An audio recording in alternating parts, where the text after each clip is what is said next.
Capitano, buonasera. Buonasera a voi. The Last Dance sia l'ultima di questo campionato e l'ultima? Della mia carriera.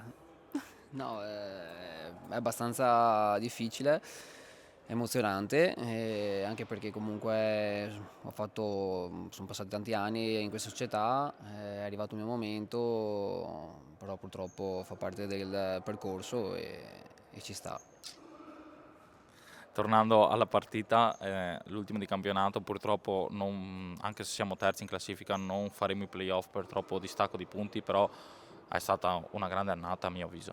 Beh, sicuramente sì, una grande annata, peccato per i playoff, e questa sera comunque ce la metteremo tutta per raggiungere l'obiettivo del terzo posto. È un derby e ce lo giocheremo fino alla fine e sperando di portare a casa 3 punti, insomma.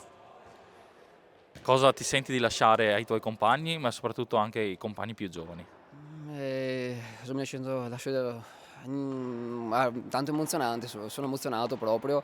E niente, spero di lasciare un buon segno sotto il punto di aspetto umano e per i giovani che verranno ci saranno altri vecchiacci che diranno la loro.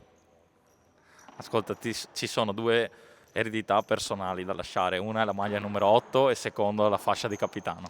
È più dura lasciare la maglia numero 8, sinceramente, che la fascia di capitano. Vabbè, ci sta, è un percorso, è giusto che mi metta da parte e lascio largo ai giovani.